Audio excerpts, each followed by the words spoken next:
I'm a skilled dog trainer, and I don't know what I was thinking. Like, I guess I forgot that she had dogs. And you wouldn't know because you didn't talk to her about bringing your own. No, I didn't. And it was just chaos. So don't be stupid like I was.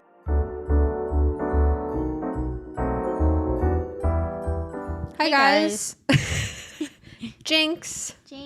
I love your sweatpants, by the way. Oh, thanks. Were those green ones the same brand? Mm-hmm. Yeah. Old Navy. Really? Yeah. I've had these for like 4 years, though. Oh, okay. Yeah, a long time. But they're just like the perfect silhouette of sweatpants. Simple. Simple, comfy, cozy. Yeah. It is weird that I'm wearing... I never wear sweatpants to work. And suddenly I've been forced to. Yeah. Because I ordered colder weather gear. I ordered some like insulated jean like overalls from Duluth. And then on Black Friday, and they have not showed up. Actually, I just got a notification that they arrived at my house finally today. But I had to resort to wearing leggings under sweatpants because Cleveland is fucking cold right now. Yeah, it is. When I can like muster through with some like fleece lined leggings until it hits like 25 or below. Yeah. Once we hit below 25, I'm like, I can't do it anymore. I need that extra layer. We're out here walking dogs, doing sessions outside, so definitely need something. Yeah, gotta layer up. Today was our holiday podcast. Yes, our traditional holiday podcast. Yes. So we're going to be talking about different scenarios and situations that you might be in with your dog, how to deal with certain types of family members, what you should do, what you shouldn't do, all the above. Yeah. We could start with hosting. So there's two versions of hosting. Either you're just having people that come for the evening of the holiday or the day of the holiday. And then when you actually have like maybe family coming in from out of town to like stay with you. Yeah. And I think you can handle those things differently for sure. Yes. I think that I'll say it right now, right off the bat.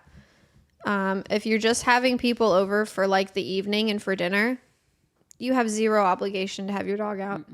You can put them in a kennel, in a room, and close the door and never look at them again until everybody leaves. Yeah. And that's perfectly okay. And people just have such guilt that the dog is not part of the family. And we get that a lot. They're like, oh, but I feel bad. Yeah. But you have to like, it's like a selfish thing almost. Like you want your dog to be out. But again, we always talk about risk versus reward. If you have a dog that can be iffy with people, what is the risk? What's the worst thing that could happen? Because you got to think about that. What is an in-between thing that could happen? And if it all went perfectly, which it's not going to. Nothing ever does. No. It's really hard to communicate with family that isn't used to the training that you're doing with your dog, or people make you feel bad about your training, or grandpa just cannot listen to calling the dog over, not giving the dog ham.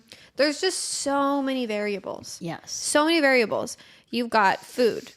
You've got humans. Yeah. You've got, are any of your guests wanting to bring their own dog? That's a whole nother thing we can get into.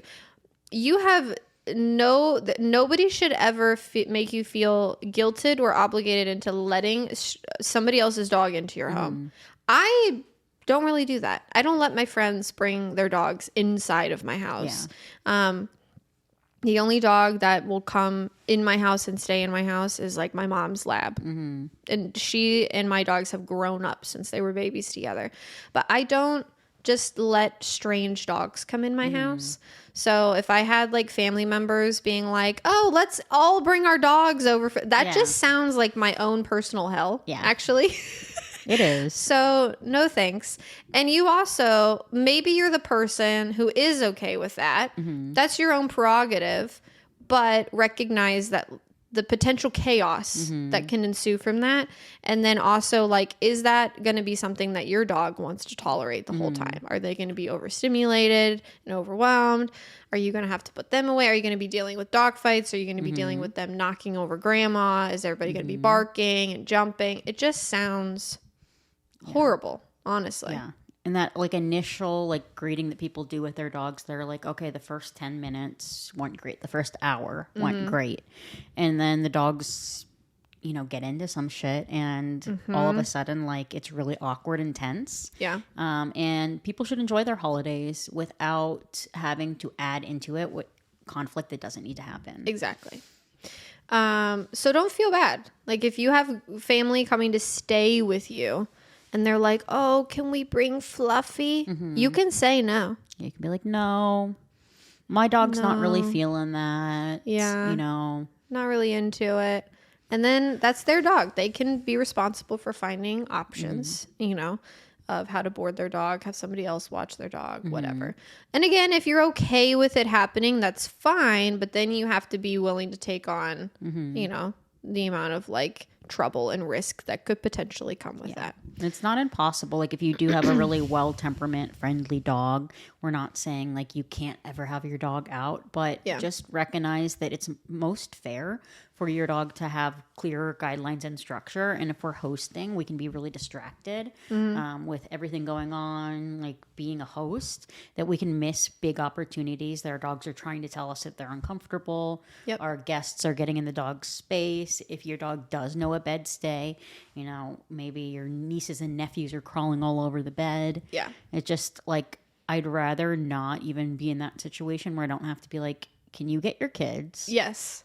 Yeah, if you're going to have to be parenting somebody else's kids in a setting around your dog, I would probably try to avoid that because that's the quickest way to irritate somebody and then have weird family tension. Yes. And, you know, I suppose there are definitely families out there that have zero toxic dynamics and they are fantastic and very respectful of each other. And, you know, I have a ton of clients where even, you know, one family I'm thinking of in particular, 2 of their adult daughters have both trained their dogs here and they live in separate places, but they commonly will go to their parents' houses and stay and all that kind of stuff. So the dogs have to cohabitate and these dogs have had issues.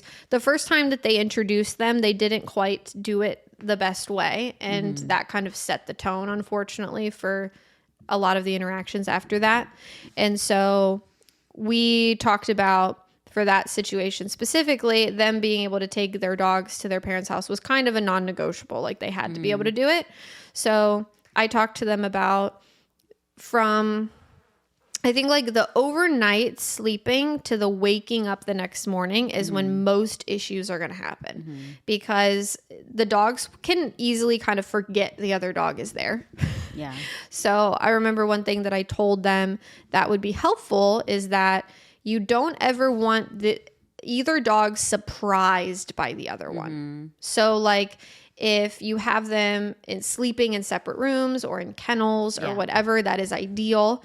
And then when you wake up in the morning, you need to be sure, where is that other dog? So if that means you're calling the other person while they're in their room potentially, or texting them being like, hey, I'm bringing my dog out into the living room to go to the bathroom outside. Where are you? What's going on? So that way they're at least aware of where the other dogs are and no one's getting surprised. And then each morning they can kind of do a reintroduction out in the yard of like, hey guys, we're all still here together. Because dogs are silly. Yes, they are silly. I know that like if I had like Lumos at my parents' house or something and Lucy came running in the morning, he'd be like, who the fuck are you? I know, yeah. Whereas he loves her in every other context. So I think that keeping those things in mind can be good. And then as far as like, let's see, even just going for the evening, you don't need to take your dog. No.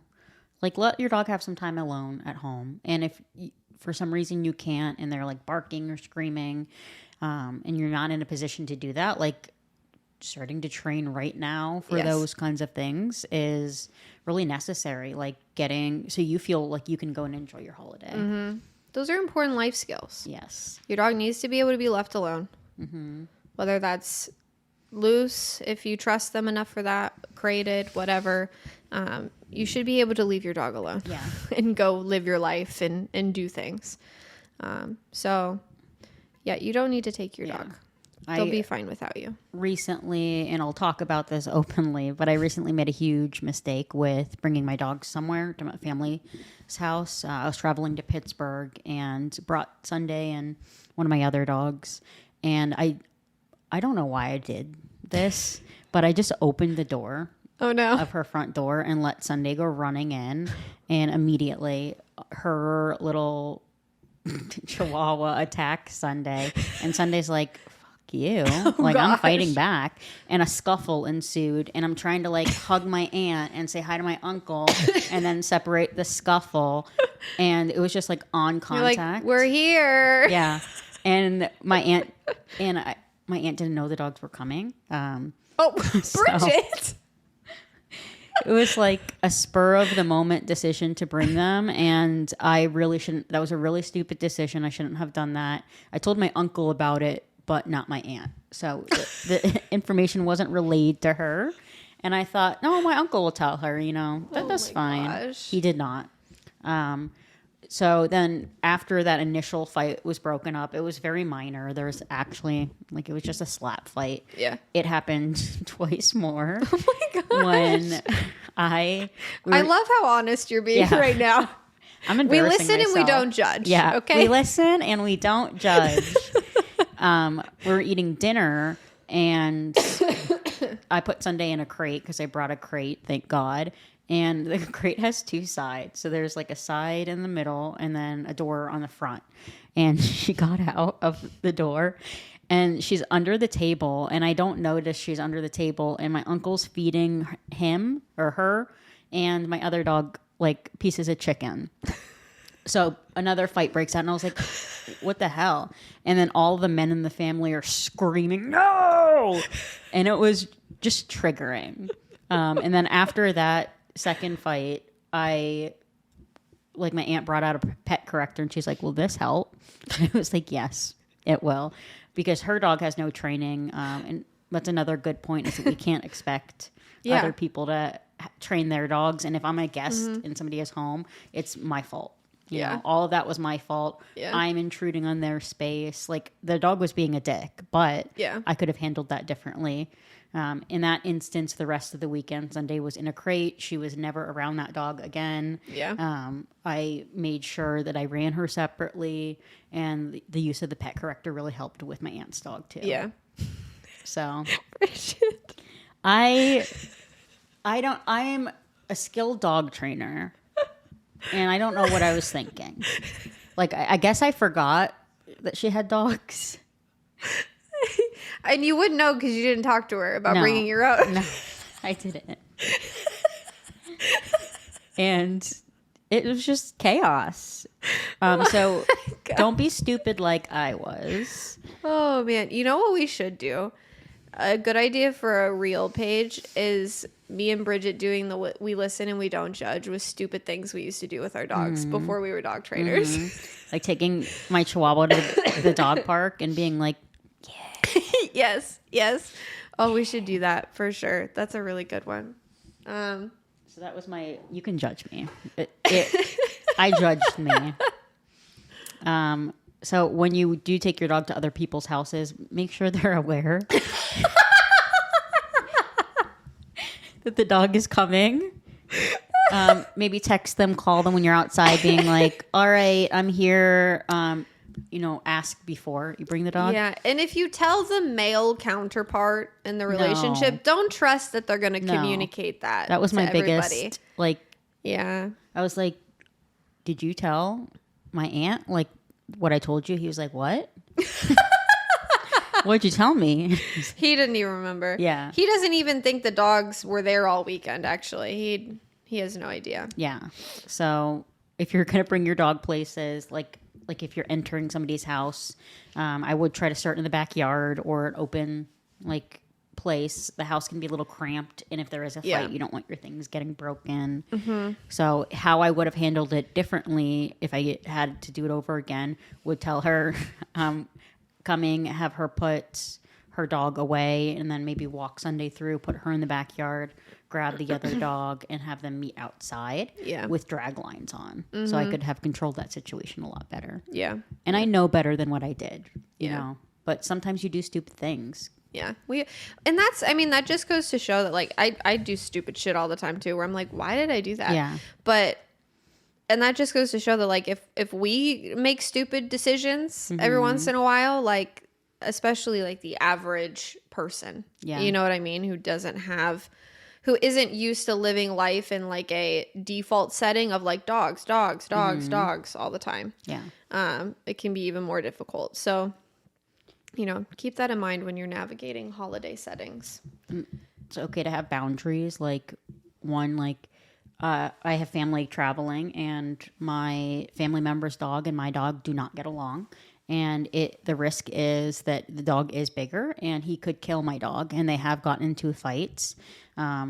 Never trust your family members, like not in a bad way, but don't trust them to follow through with their training, and don't trust that their dog has enough training. Kind of just observe things, take responsibility. But like you said, my brother just gave both dogs a bone. And if I had seen him do that, I'd been like, don't do that. And of course there was a little tiny like hiccup fight. And this year they're planning to come to my house.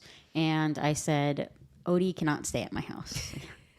So he is going to be, hopefully boarded here, where he's going to get a lot of good structure, and it's going to be much more relaxing for all of us. Yeah. Yeah. It's not worth it. No. Like you could cause a huge family feud with things like that. Oh yeah. 100%. And let's see, what are some of the other settings? Oh, and honestly, I've had a lot of people actually bring this up to me. It was something that I never had thought to think of, but the dynamic of like, maybe you don't want to bring your dog, but like you're being guilted into bringing your dog. Oh, you're really going to leave her in the grave? Yeah, like, oh, just bring her over. It'll be fine. Yeah. Like, we miss her. We want to see her. Like, don't get peer pressured into doing anything. Because if you truly don't want your dog there, you're going to be miserable. And it's stressful. If you have to take your dog. Like, it's just not worth it. It isn't worth it. And, like, when you're traveling with your dogs, like, yes, all the training can help tremendously, but you still have to be in, like, high alert mode. Yes. And that's not how I want to spend my holiday. Yeah. And then with another option you have, which my client with Gator, I brought this up to her because she's having a bunch of family over for the holiday. And she was kind of nervous about him. Her other dog that we trained previously does really good in those settings. Like, she's just whatever. Very relaxed, just lays down the whole time. Gator is like a lab who's just under a year old. So he is, every day's the best day. Yeah. Everyone obviously loves him. Everything's about him. For him. Oh, yeah, 100%. And I told her, I was like, you can just put him in a kennel and put him away. And she was like, I know. And so I could tell that she like wasn't fully sold on that, even though I think that's her best option. Because there's a lot of people coming over. I was like, what if you did like segments of time where like you have him out for an hour? When you're paying attention. When you're paying attention and it's appropriate and you keep an eye on him, whatever. And then you put him away. And then maybe, you know, a few hours later you bring him back out. That's also totally reasonable. They don't have to be out there the whole time. No. And being out the whole time is what's going to cause issues.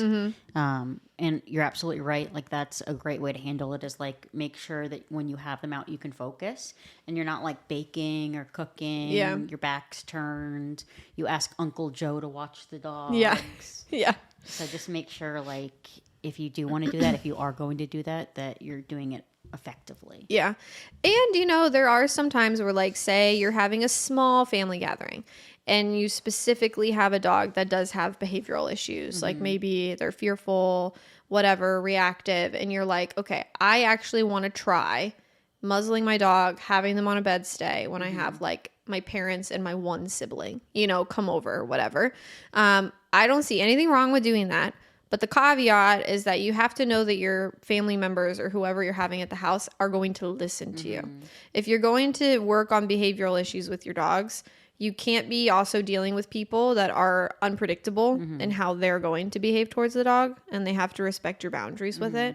So it's like, if you think it's going to cause a rift in your family to like really enforce boundaries and put your foot down on like how they behave towards the dog, then maybe it is just a better option to not have the dog out at all. Yeah. And every family dynamic is different. I always tell people, like, if you can't speak firmly, with your family members and then respect that, then that's fine. But then you need to then kind of put management in place that avoids having to do that if you're not going to. Yeah. And it can be really uncomfortable, especially like when you're trying to keep things like in high spirits. You want to feel the Christmas spirit. You don't want to have an argument. Sometimes it's just better to avoid those things by not having that conflict in the first place. Yeah. Oh, and this to me is like a non-negotiable. If anyone drunk is at your house, the dog is not out. Yeah. If anyone's drinking, especially you, if you're going to be drinking and stuff like that, the dog is not out. Yeah. The dog is put away. Yeah. I say this all the time. Dogs hate drunk people and drunk people love dogs. So do not make that mistake. And like you said, you really have to trust, like if you're leaving your dog in the crate, that your family has the boundary of not going to open the crate. Yes. That happened to me before my wedding. I was fostering a very, very skittish, scared dog. And I told my mom, I'm going to the store and I want the dog in the crate the entire time. And she was like, yeah, okay. And I walk in the door and like right at the door, the dog is out of the crate and tries bolting for the door. Night before my wedding, we caught the dog by like the hair of her tail and got her to come back in. And I was like, Mom, what the fuck? And she was like, I just felt so bad that she was in the crate. And I was like, you could have killed her. She could have died. Yeah. And then my mom was like, oh, I didn't think of that. And I was like, yeah. And then it ended up in an argument between the two of us, which could have been completely avoided if she had just left the dog in the crate. Yeah, just listen to what you said. If you have a family member that's going to let your dog out of the crate without asking you, you need to be real strong with them. Yeah. And that never should happen. Mm-hmm. Yeah, I mean, if you have family members that are going to completely disregard what you say when it comes to your dog, like that's its own separate issue that I think, unrelated to the dog, I'm sure you see it play out in other aspects of your life as well, that maybe you need to set some firmer boundaries on relationship wise. We love our family, it's great to see them, but it's definitely okay to stand up for yourself and advocate for your dog, even with family members. Never feel guilted into anything. Do things the way that they're meant to be done. And conversely, respect if your family members don't like dogs. If I have somebody coming over to my house and they don't like dogs or dogs scare them, whatever, then I'm putting all my dogs away. Yeah. Like, don't be that idiot who's like, well, this is my dog's house. If you don't like my dog, in my house. Yeah, if you don't like my dog being on the couch with you in their house, then you come can, over. Yeah, you can leave. Yeah. Don't come over. I think that's a really immature take. It's and disgusting. If we clipped that as a reel, what you just said, like prior, I can't wait. Hundreds of comments being like, I can't you're wait. a guest in my house. Oh yeah, it's gonna top the humans matter more than dogs reel for sure. People Do you still get comments on that page? Is that still going? It's been months. Yeah. I get like comments on something that I commented on that post, and like it's like a man like thinking of a funny insult, and they're like, hee hee hee, and then it's like they insult something me. about her bangs. Yes. Hee hee hee. And then they're like, I cooked up a good one, and then you're looking at it and you're like, dude, your timing was bad. It could have been funny maybe like 6 months ago, but that was like, didn't you just say that recently there was a comment that was like, judging by her hair, I thought she was about to say something really stupid, but wow, that actually made a lot of sense. Imagine typing that. Imagine that admitting that you think someone's hair color or haircut correlates directly to their intelligence level. Weird. Yeah. But yeah, don't be that person. Be respectful of your guests. Like, don't just like disregard their level of comfort. Yeah, because humans do come first, and like your dog sometimes can be really annoying. Yes. Like when you have to sit there and pretend that you're like, my nice clothes are covered in dog hair. Your dog keeps jumping on me. Their nails are sharp. They keep poking me. Yeah, and they're barking at me. Yeah. And then you have to like continue to like pretend that you love it. Yeah. Well, at least if you're me, a passive person. Yeah, I don't. Yeah. I'm like, this is disgusting. Yeah, I usually end up correcting the dog on my own and then making the party really awkward. Yes. Because everybody looks at me like, after I've corrected the dog. And I'm like, I'm not just going to sit here and let it disrespect me like this. It's insulting. It is. The quickest way a dog can really get under my skin is like jumping. Humping and jumping. Yeah, when they jump on me and like, oh, the one time I was at somebody's house, they had this huge, rude pit bull, and it would jump all over you and scratch at you. And this motherfucker jumped up on me on the couch and bit my like ponytail and started like biting my hair and like thrashing it around. No. We did not stand for that. And if that party got real awkward real fast. If you're, so it's like, I am not dealing with this. If like your guests are having to correct your dog for you, you're doing it wrong. Yes. And that's not acceptable. That's not okay. No. That's not nice. Like people have different boundaries. And like if you love your family and friends, they need to come before your dog. And I'm sorry to tell you that. Newsflash. Your dog is not the center of the universe. No. It feels like they are. I know. Nobody likes your dog as much as you. No. Okay? Like, we all think the sun shines out of our dog's asses. Meanwhile, like, other people look at them and they're like, wow, that's the ugliest dog I've ever seen. Yes. Or, wow, I hate that dog. Yeah. There's no redeeming qualities. What people think when they look at sport. Oh, Spork. I just always am wondering what's going through his head. Yes. Like when he stands really still and he does this, I'm like, are there any thoughts? I don't know. I was good point to bring up because I was watching a movie with my mom and Spork's unpredictable. Like, yes, he's a loving, friendly dog, but if you touch him the wrong way or if he doesn't like the way the wind changed, like he can be a dick. And my mom was like, let him out of the crate. And I was like, no. So we were watching a movie, and I have like a video of my mom, like she's like really into the movie, and Spork's in the crate, like with his paws like half out rattling the door, and he's like, and my mom was like, what is that sound? Like, where's that coming from? And I was like, it's Spork. She's like, let him out. Oh my gosh.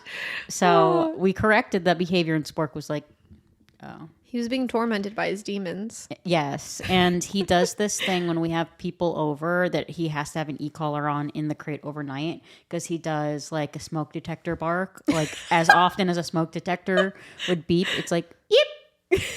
And a long pause goes, yip. And it drives us crazy. And then my mom is like, I felt bad, so I went and let him out of the crate and let him sleep in bed with me. Oh my gosh. No.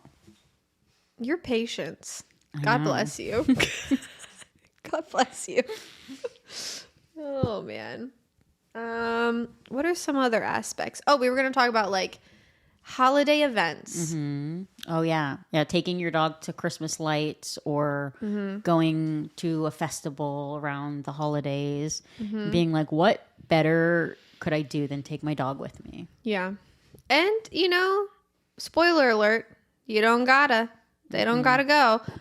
But if you want them to, and you're going to pay attention to them, and there's no alcohol involved. Yes, you have to yet again be accounting for all the variables. So if it's a dog friendly event that you can take your dog to, you better bet that there's going to be a lot of other dogs there as well. And can your dog handle being in an environment with close quarters with dogs that are probably not going to be well behaved? And can they handle being around people and bustling and all of that kind of stuff? Like, like bright lights, sounds, music, things like that. It's all very overstimulating for an animal. It's overstimulating for humans. But imagine if you had no concept of like, oh, this is a Christmas event. Yep. So it's like everybody's scary. They're dressed in big coats and hats and boots. And like there's so many people around. So it's okay to leave your dog at home. Yeah. They don't have to come with you. Nope, they don't. And then with... like I just had a client recently actually who she went to like a Christmas tree lighting or something they go to every year. And she's like, I thought about taking Stevie for a second. Stevie's that little like black lab thing. She's real cute. Yeah, she's precious. Hilariously, anytime we've posted clips of her on social media or YouTube, everyone's always like, she looks so depressed and sad. I'm like, Stevie is just Stevie. Like, she's a little skittish, little young lady. Like, she's fine, okay? Like, what do you want her to do? Yeah, like, what do you want from her? What do you want from her? She's trying her best, She's just okay? a girl. But, which she passed her Home Depot field trip graduation with flying colors. But her owner was like, I thought for a second, she's like, I was confident that, like, she would behave well. She's like, but I decided against it just because, like, I wanted to, you know, be able to hang out with my friends. And she's like, and then it turned out it was probably best I didn't because they did fireworks and she didn't know they were doing fireworks. And she's like, that would have been the first time Stevie was around fireworks. And I think that would have been really overwhelming for her because they were very close and loud and stuff like that. Generally, firework displays, don't take your dog. That's loud. No, that's like, they don't need to be there. No, not at all. Like, I get like wanting to do public sessions with your dog and taking them out, but like really plan ahead with all of your holiday activities. And if something is dog friendly, you have to anticipate that there will be other dogs there that will not be well behaved. And that can be, yes, a good training session for you, but do you want to do a training session or do you want to go to your holiday event with your family? You got to pick one. I mean, you could do two, but it's not going to be fun. No, and it's got to be like, have you been in environments with your dog similar to what that's going to be and it have gone well? Yeah. You know? So like anytime I'm doing training with someone and they're like, my goal is to go to brunch with my friends in the summer and have a patio dog that will just lay at the, you know, on the patio and just hang out while we all have a good time. And I always tell them, I'm like, okay, as we're working towards that goal, those first couple brunches need to be for training with the intent of training. You don't go with the intent of having a good time with your friends.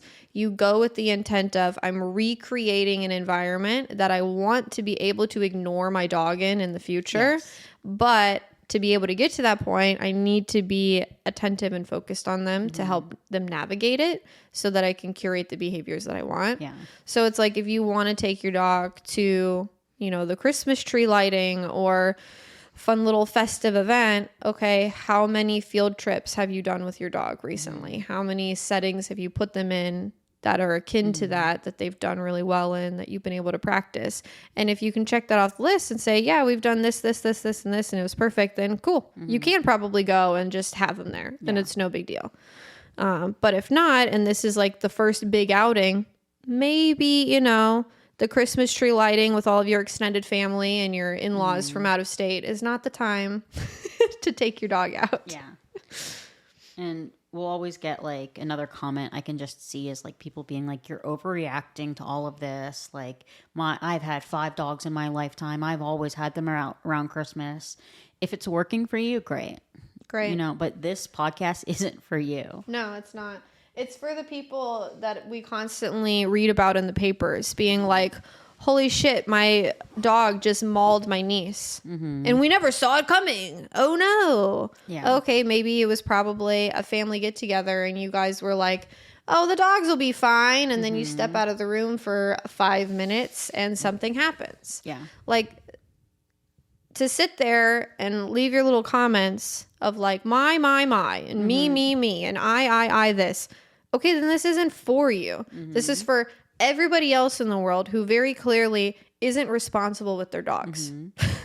Like, yes, we go a little overboard sometimes, but that's because I'm sick of reading headlines of people getting hurt, of dogs getting hurt, of all this stuff happening. And if you guys just took these few little extra steps, like what we're talking about, that wouldn't happen anymore. No. And it, like, we have to stop feeling guilty for our dogs or feeling bad for our dogs for enforcing things that are going to keep everybody safe. And it's not always fun to travel with your dogs. I don't know about you guys. Like, maybe just having one dog would be, you know, fine. But last year, like I mentioned, I traveled home and I took all of the dogs with me. And that was the most stressful experience to manage 7 dogs in the house. It's a lot of dogs. Yeah. And like like we mentioned, one of my family members' dogs is not nice. Yeah. And I was just so stressed out the whole time. And I was like, man, I should have just hired a pet sitter, not brought them. And I would have had 100% of a better time. Yep. They ruined that trip, but that was my choice. Yes. It wasn't that they were being bad or their training, they were chaotic. It was just the care and maintenance of their training in a setting that wasn't our home was so overwhelming that it was not enjoyable. Oh, yeah.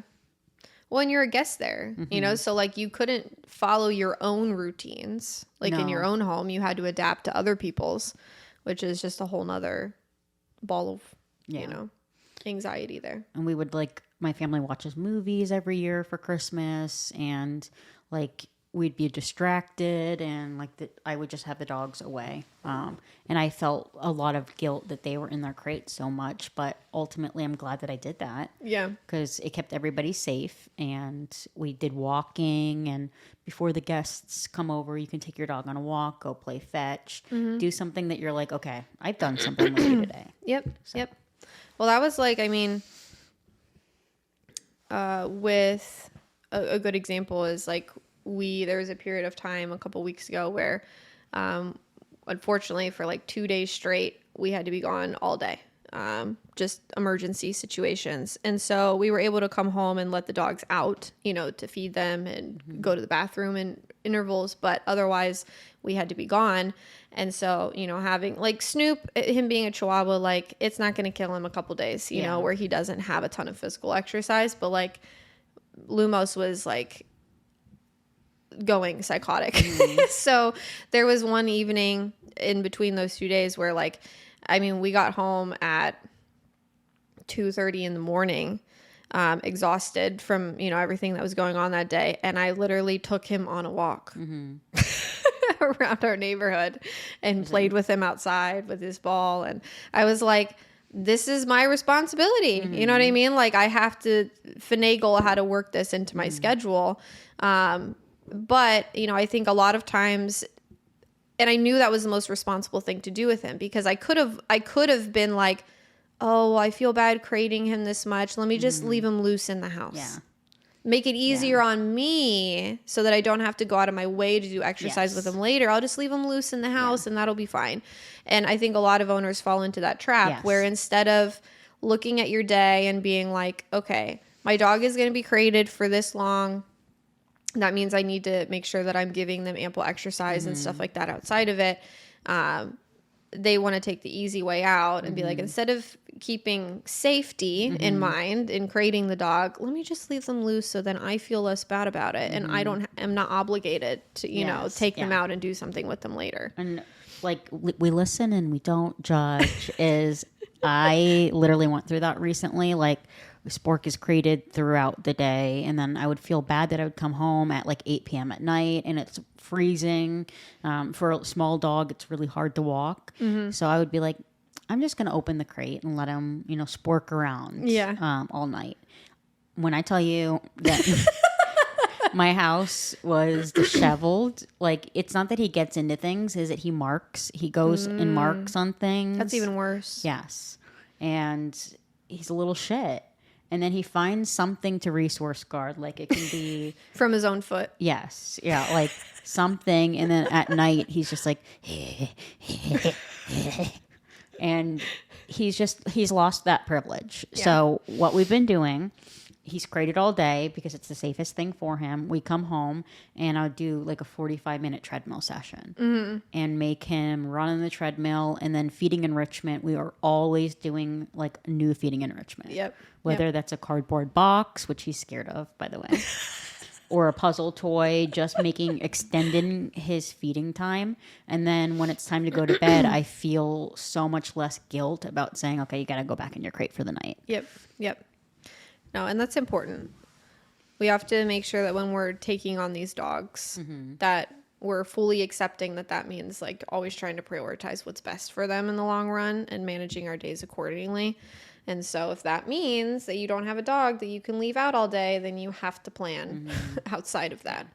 And look, we can't have both where we're complaining about crating our dog and their energy level, especially if you do have a high energy dog, and then not do anything about it. Like dogs need exercise and they need mental stimulation. And if you're not meeting those needs, you're going to be a lot more frustrated. If you're not training and actively teaching your dog how to act in situations, you're going to be frustrated, and it's just not a good feeling. No. And I've always told people too that like, okay, so if you're crating your dog all day, what are they doing? Probably sleeping. Ideal. And if you're saying that like, oh, I feel bad crating them, I'll leave them out, trying to account for like, oh, well, they'll be cooped up. What are they doing outside of the crate that you prefer? Because like, other than if I can't leave my dog loose and know they're going to be laying down, relaxing and being calm all day, then I'm not going to leave them loose. Because that means they're going to be like running around the house, barking out the window, just like doing things that I don't want to perpetuate or allow them to become a habit. So any reason that you could give me of like related to exercise that you want to leave your dog outside of the crate is immediately like a reason I wouldn't. No. Yeah. And like my thought process when I left Spork out was that he paces all night. And I was like, okay, at least he's pacing and like getting exercise out, which is stupid of me to think.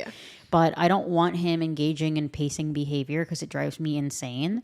And then he likes to look out the window, get on the couch, and he's not allowed on one of the couches, and he like breaks the blinds. So he's absolutely lost his privileges to be out. Pause to train dogs, because we do that, guys. We do indeed train dogs here. Oh, and I was going to say, to clarify, because we talk about Spork a lot, I feel like Spork is not your average fellow. No. Like there's definitely something a little kooky up there. Yes. So like, I think some people might hear like you describing some of his behaviors and be like, well, you guys claim that you can like address those things and fix them. Spork is one of those dogs that like, he truly behaves in a way that we're not always sure he intends to. Yes. You know what I mean? Like he just like, there's definitely like his Sporkisms. He doesn't really know what he's doing a lot of the time. He's definitely has some kind of neurological issue. Yeah. And there's something with him like mentally. Yes. Yes. Whether I don't know what it is, you know, and it's not a bother to me because I can manage it and I don't allow dangerous behaviors to go on. But he's a weird dog. Yes. Yeah. I just wanted to like clarify that. Thank you. Because I'm like, I could see the comments being like, it could be like, she can't even train her own dog. And it's like, no, trust me. Spork is living his best life possible with Bridget. I truly don't, not to say that, you know, there aren't other people capable in the world, but in the setting that he was in, that you got him from, like, I hardly doubt he would have ended up somewhere that would have put up with him for, that sounds terrible, but been able to manage his behaviors and like try to give him the quality of life that you've given him so far. Because you love him so much and he really has a lot of good redeeming qualities, but in an average setting, it would be extremely difficult to just have him as like a pet. Yes. And I truly feel like he would be dead by now if I did not have him. And not to say that I'm so amazing or great that I've changed his life. It's just I'm very, very patient with him. Yeah. And I've learned how to hack like managing his behaviors and doing things like learning him. Yeah. And it wasn't always that way. I was very frustrated with him at one point. And now we're doing a lot better. Yeah.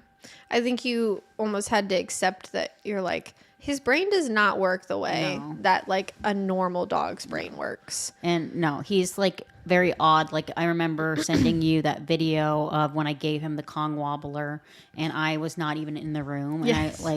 he was outside. Nobody was around. Nothing was around. And he's sitting there like growling at himself and like starting to like look at his foot and growling at his foot. Obviously something's wrong with the dog. Yeah. He's having a weird dissociative episode. Yes. And he's just odd. Yeah. That's the best way I can put it. Yeah. He's an odd guy. What other holiday settings could they encounter? Stealing food, messing with a Christmas tree, messing with The holiday decorations. yeah, the holiday decorations, eating things that they shouldn't eat, being fed things they shouldn't eat. Oh, yes. Yeah. One is preparing your dog to leave them while you travel for the holiday and not getting anxious while Okay. you do so. Mm-hmm. So you can enjoy your time, obviously. And then prepping your dog for traveling far distances to go visit family. Well, that's a good idea. Yeah, that is a good idea. I think the first one was prepping to leave your dog.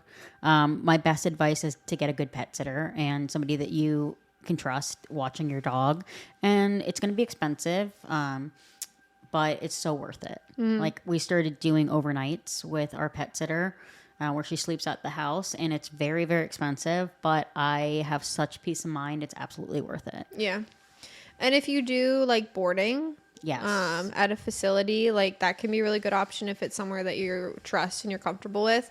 Something I usually have our clients do, my clients do, if they are nervous about it and they're going to board their dog for a period, is I recommend that they have their dog come to like 1 or 2 daycares beforehand. That's a good idea. Where the dog gets comfortable being in the facility for the day, getting handled by the staff, has a lot of good enrichment during it, but then they still get to go home with their owners at the end of the day. And I think that helps the owners get comfortable with the idea of being away from their dog, and also the dog getting familiarized with the environment, so that then by the time they're boarded, they're like, oh, Yeah. this is easy. I know how to do this. So that can be a really good option. Boarding them somewhere like that. Obviously, we're a training-based company, so all of our boarding is training-based. So it's not like a doggy daycare where they're all let out into a big room to burn energy and then standing in their kennels all day. It's obviously we're working on things. Yep. So it can be really helpful to like find a good pet care. And again, like I know it's free to probably leave it with a family member, your mom, but I won't even do that anymore. Yeah. Because it's not. She doesn't do the do things the way that I need them done. Yeah. And that's a big piece of it. Like if you have family that follow, you know, your directions and your routines and your preferences on things, like great. Yeah. If they do not, and you're not confident that you can trust that, then it's probably better to find another option. So again, like just preparing, finding somebody you can trust to watch your dog, doing the extra things like paying for that another visit during the day so you can ultimately enjoy your time. And then that person's keeping you updated too. Like our pet sitting company is absolutely fabulous about the updates. Like we get updates every single visit, multiple texts, which I really like. Yeah. So, And then if the context of that question is like leaving for the evening, and maybe your dog has like separation anxiety or something, and you want to feel good about leaving them and having fun, the biggest point that I try to get to people is create a safe environment for the dog and then leave. And just go enjoy yourself and don't even think about your dog. Don't check your cameras. Don't look at them. Don't talk to them on the microphone. Don't do anything. If you know that your dog is safe and they're in an environment where they cannot either consume things they shouldn't, hurt themselves, anything like that, then just leave and then go enjoy your time and then come back and deal with the dog when you get home.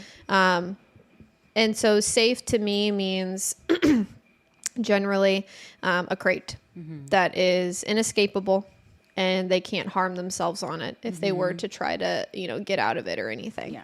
And obviously, like, before there's things you can do crate wise to work on getting them accustomed to the crate so that it's more successful. But ultimately, when you're dealing with separation anxiety or crate anxiety or whatever, you need to buy a crate that they can't get out of and that they can't hurt themselves out of. And then you just need to start putting them in it and leaving. And that's truly what it is. You kind of have to rip the Band-Aid off and be like, I can't live this way forever as like a prisoner to my dog here. Yes. And starting to like even crate while you're home, which people think is a wild concept. Like if we're trying to crate condition a dog, like you need to start putting in the work. So it's not just like, okay, I have this Christmas party and my dog screams its lungs off. But I want to go to the Christmas party. I don't want my dog to scream. Well, you need to work on that prior to the party. If your dog has crate issues, and the separation anxiety issues more commonly, I would say, the separation anxiety starts when you're home with them, not when you leave. It's the dynamic that you have when you're around them. It's the unfettered access that they have to you mentally and physically, that then when you're gone and they can't access you, they panic.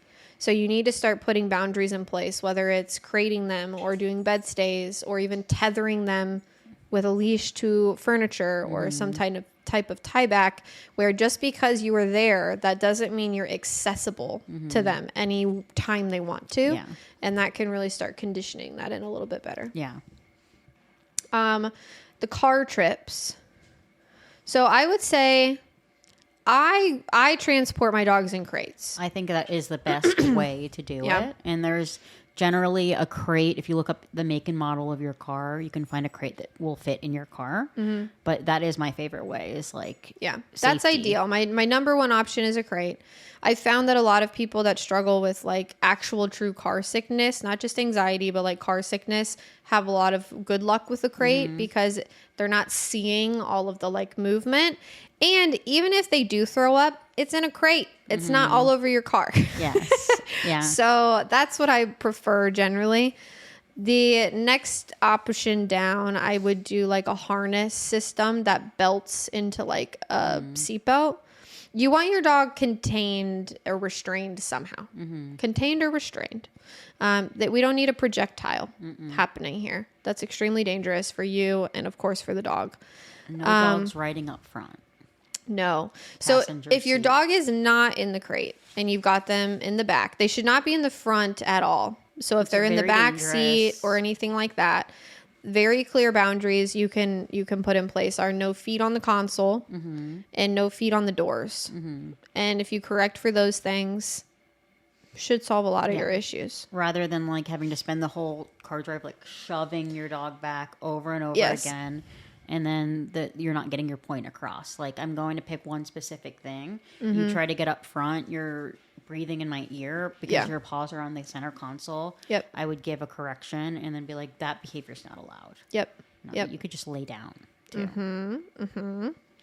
And then in the car, I mean, if you have a dog who's like whiny and antsy in the car, I would say teaching them a really solid like downstay can be helpful, because then again, if they're not in the crate, or even if they were in the crate, I suppose, you can at least enforce it down. And that would give you some leverage on creating a little bit more stability and structure around the traveling. So you're not dealing with like, maybe they're not breaking any of the rules, but they're just pacing back and forth on the seat the whole time. And it's distracting. Yes. Or they're circling in their crate, the whole time. Like you can at least then tell them to down and get a reprieve from that. And if you have a dog that's very anxious in the car, like screaming, crying, you can correct for vocalization, you can correct for barking. And then another option, like you mentioned, car sickness. It is a thing. Like I used to have a dog that was very, very car sick, and Dramamine really, really helped. Not because I was trying to alter the dog's behavior, but because I didn't want them to get sick. And that can be a wonderful drug. And it's safe for dogs. You can fast your dog too. Yes. Like maybe not feed them breakfast that morning if you're leaving right in the morning. It's not going to kill them to skip a meal. You can do that too. Take them for a nice long walk before you go on the drive. Yeah. Get some physical energy out. Yes. And when you stop, like if you're stopping at a rest stop, let them stretch their legs. Stretch their legs a little bit. Walk around. I think that's all I got for you guys with those questions. Paige, can you think of anything else? Any other scenarios or anything we didn't touch on? Peeing on the Christmas tree, correct for it. Correct for it. Eating ornaments, correct for it. Yeah. So many simple things to just correct for. Yes. If we see paws on the counter, correct for it. Begging from your guests, correct for it. The only thing I want to maybe command-wise have to tell my dog in my house if I have guests over is like a bed stay. I should not be having to give, if you are yelling commands at your dog all day, I bet you just need to be correcting for things. Yeah. Sit. Come. This. Just tell your dog no and give them a firm correction for those things, because it's probably not that you need them to sit or come or do any of that. It's that you need them to stop jumping on people, or that you need them to come away from stealing the gingerbread cookie out of your niece's hand, or you need them just correct for things. Don't micromanage them. We always say too, like statistically around the holidays, Christmas and Thanksgiving are the number one like highest vet visit reports. Oh yes. Where dogs get into things that can kill them or harm them. They eat all of the turkey and all then, the bones and yes. Just like prep yourself to like not be in that situation. Yes. Absolutely. My first like couple days home, I was with Justin, and he's not a dog savvy person. And my brother's dog is a big counter surfer, so he was like eating chicken and like left the whole chicken out, and he turns around, the dog just has the chicken in her mouth and runs to her crate, and then he's trying to get the chicken out of the crate, and the dog's like biting him. Oh no. And he had to like back off. Yeah. And then you're letting your dog perform a really poor behavior. Yes. Yeah, don't do that. Don't do that. Cool. Well, all that said, enjoy your holidays. Yes. And tell us we listen and we don't judge story, so I feel better about my mistakes. What have you done with your dog that you look back on and you're like, I shouldn't have done that. Cringy. Let us know. We've all got them. Yeah. We'll talk some more about those someday. And I hope my mistake can be a learning lesson to you, because it was for me. Absolutely. All right, guys. Own your dogs responsibly this holiday season. Happy holidays. Good luck out there.